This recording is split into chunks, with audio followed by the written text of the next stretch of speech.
तव कथामृतं तप्तजीवनं कविभिरीरितं कल्मषापहं श्रवणमङ्गलं श्रीमदाततं भुवि गृह्णन्ति ये भूरिदा जनाः। শ্রী শ্রী রামকৃষ্ণ কথামৃত। দক্ষিণেশ্বরের ঠাকুর শ্রী রামকৃষ্ণ ও দেবী চৌধুরানী পাঠ। তৃতীয় পরিচ্ছেদ। 1884 27 ডিসেম্বর। পাঠ চলিতে লাগিল। এইবার ঈশ্বর দর্শনের কথা। প্রফুল্ল এবার দেবী চৌধুরানী হইয়াছেন। বৈশাখী শুক্লা সপ্তমী তিথি। দেবী বজ্রার উপর বসিয়া দিবার সহিত কথা কহিতেছেন। চাঁদ উঠিয়াছে। গঙ্গাবক্ষে বজ্রা নঙ্গর করিয়া আছে। বজ্রার ছাদে দেবী ও সখীদ্বয়। ঈশ্বর কি প্রত্যক্ষ হন? এই কথা হইতেছে। দেবী বলিলেন, যেমন ফুলের গন্ধ ঘ্রাণের প্রত্যক্ষ, সেইরূপ ঈশ্বর মনের প্রত্যক্ষ হন। ঈশ্বর মানুষ প্রত্যক্ষের বিষয়। শ্রীরামকৃষ্ণ। মনের প্রত্যক্ষ। সে এ মনের নয়, সে শুদ্ধ মনের। এ মন থাকে না, বিষয় আসক্তি একটুও থাকলে হয় না। মন যখন শুদ্ধ হয়, শুদ্ধ মনও বলতে পারো, শুদ্ধ আত্মাও বলতে পারো। মাস্টার, মনের দ্বারা প্রত্যক্ষ যে সহজে হয় না, এ কথা একটু পরে আছে। বলেছে প্রত্যক্ষ করতে দূরবীন চাই। ওই দূরবীনের নাম যোগ। তারপর যেমন গীতায় আছে, বলেছে যোগ 3 রকম: জ্ঞান যোগ, ভক্তি যোগ, কর্মযোগ। এই যোগ দূরবীন দিয়ে ঈশ্বরকে দেখা যায়। শ্রীরামকৃষ্ণ। এ খুব ভালো কথা, গীতার কথা। মাস্টার, শেষে দেবী চৌধুরানীর স্বামীর সঙ্গে দেখা হলো। স্বামীর উপর খুব ভক্তি। স্বামীকে বললে, তুমি আমার দেবতা। আমি অন্য দেবতার অর্চনা করিতে শিখিতেছিলাম, শিখিতে পারি নাই। তুমি সব দেবতার স্থান অধিকার করিয়াছ। শ্রীরামকৃষ্ণ সহাস্যে। শিখিতে পারি নাই, এর নাম পতিব্রতার ধর্ম। এও আছে। পাঠ সমাপ্ত হইল। ঠাকুর হাসিতেছেন। ভক্তেরা চাহিয়া আছেন। ঠাকুর আবার কি বলেন? শ্রীরামকৃষ্ণ সহাস্যে কেদার ও অন্যান্য ভক্তদের প্রতি। এ একরকম মন্দ নয়। পতিব্রতা ধর্ম। প্রতিমায় ঈশ্বরের পূজা হয়, আর জীবন্ত মানুষে কি হয় না? তিনি মানুষ হয়ে লীলা করছেন। কি অবস্থা গেছে! হরগৌরী ভাবে কতদিন ছিলুম, আবার কতদিন রাধাকৃষ্ণ ভাবে, কখনো সীতারামের ভাবে। রাধার ভাবে কৃষ্ণ কৃষ্ণ করতুম, সীতার ভাবে রাম রাম করতুম। তবে লীলাই শেষ নয়। এই সব ভাবের পর বললুম, মা, এসবে বিচ্ছেদ আছে। যার বিচ্ছেদ নাই, এমন অবস্থা করে দাও।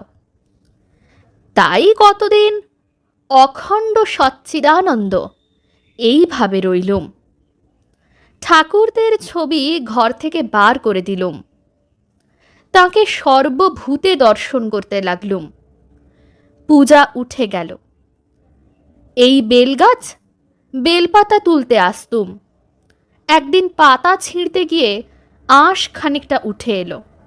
দেখলাম গাছ চৈতন্যময়। মনে কষ্ট হলো। দূর্বা তুলতে গিয়ে দেখি আর সেরকম করে তুলতে পারিনি। তখন রোখ করে তুলতে গেলুম। আমি লেবু কাটতে পারি না। সেদিন অনেক কষ্টে জয় কালী বলে তার সম্মুখে বলির মতো করে তবে কাটতে পেরেছিলুম।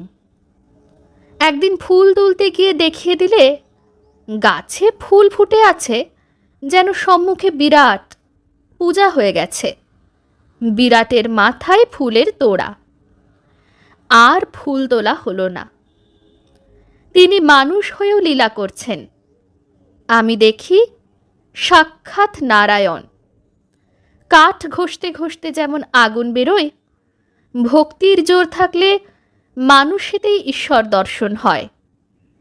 তেমন টোপ হলে বড় রুই কাতলা কপ করে খায়। প্রেমোন্মাদ হলে সর্বভূতে সাক্ষাৎকার হয়। গোপীরা সর্বভূতে শ্রীকৃষ্ণ দর্শন করেছিল, কৃষ্ণময় দেখেছিল, বলেছিল আমি কৃষ্ণ। তখন উন্মাদ অবস্থা। গাছ দেখে বলে এরা তপস্বী, শ্রীকৃষ্ণের ধ্যান করছে। তৃণ দেখে বলে শ্রীকৃষ্ণকে স্পর্শ করে ওই দেখো পৃথিবীর রোমাঞ্চ হয়েছে। পতিব্রতা ধর্ম, স্বামী দেবতা, তা হবে না কেন? প্রতিমায় পূজা হয়, আর জীবন্ত মানুষে কি হয় না? প্রতিমায় আবির্ভাব হতে গেলে 3টি জিনিসের দরকার। প্রথম, পূজারীর ভক্তি। দ্বিতীয়, প্রতিমা সুন্দর হওয়া চাই। তৃতীয়, গৃহস্বামীর ভক্তি। বৈষ্ণবচরণ বলেছিল শেষে নরলীলাতেই মনটি কুড়িয়ে আসে। তবে একটি কথা আছে, তাকে সাক্ষাৎকার না করলে এরূপ লীলা দর্শন হয় না। সাক্ষাৎকারের লক্ষণ কি জানো? বালক স্বভাব হয়। কেন বালক স্বভাব হয়? ঈশ্বর নিজে বালক স্বভাব কি না, তাই যে তাঁকে দর্শন করে তারও বালক স্বভাব হয়ে যায়। এই দর্শন হওয়া চাই। এখন তার সাক্ষাৎকার কেমন করে হয়? তীব্র বৈরাগ্য।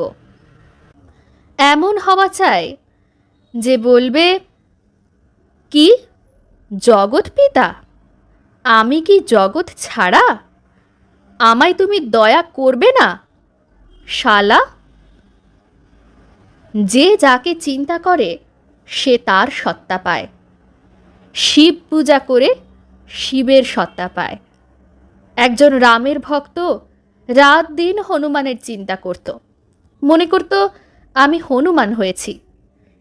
শেষে তার ধ্রুব বিশ্বাস হলো যে তার একটু ল্যাজও হয়েছে।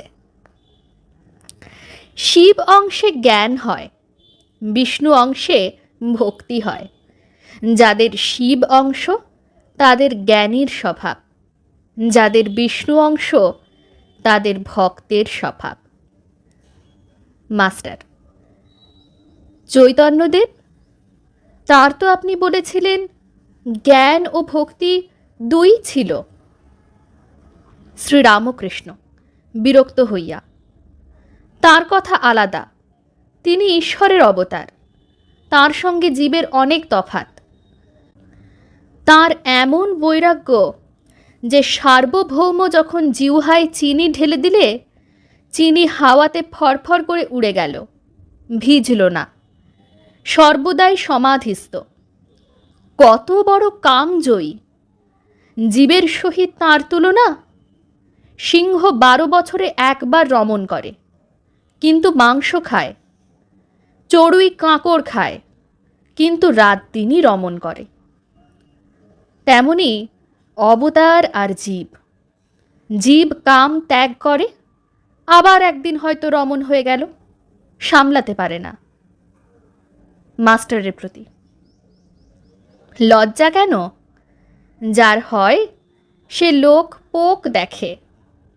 লজ্জা ঘৃণা ভয় 3 থাকতে নয়। এসব পাশ, অষ্টপাশ আছে না? যে নিত্যসিদ্ধ তার আবার সংসারে ভয় কি? ছক বাঁধা খেলা। আবার ফেললে কি হয়? ছক বাঁধা খেলাতে এ ভয় থাকে না।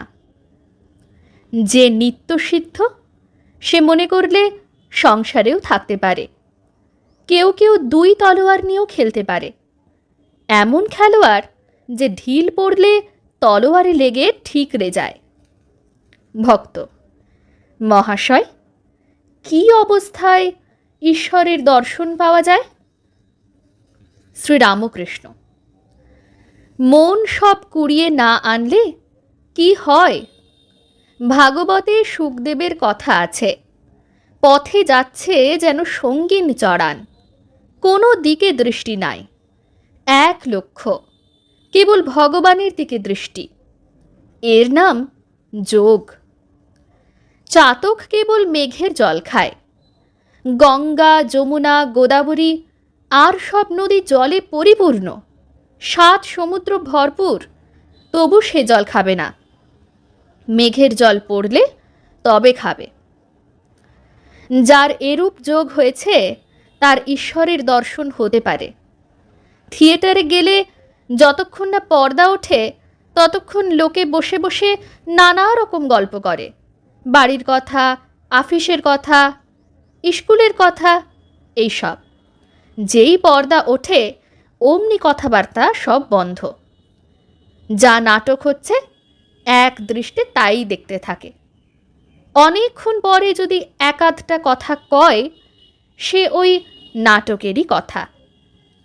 মাতাল মদ খাওয়ার পর কেবল আনন্দের কথাই কয়। ওং নিরঞ্জনং নিত্যম অনন্তরূপম ভক্তানুকম্পাধৃতবিগ্রহং বৈ ঈশাবতারং পরমেশমীঢ্যং তং রামকৃষ্ণং শিরসা নমামঃ। শ্রীরামকৃষ্ণ অর্পণমস্তু।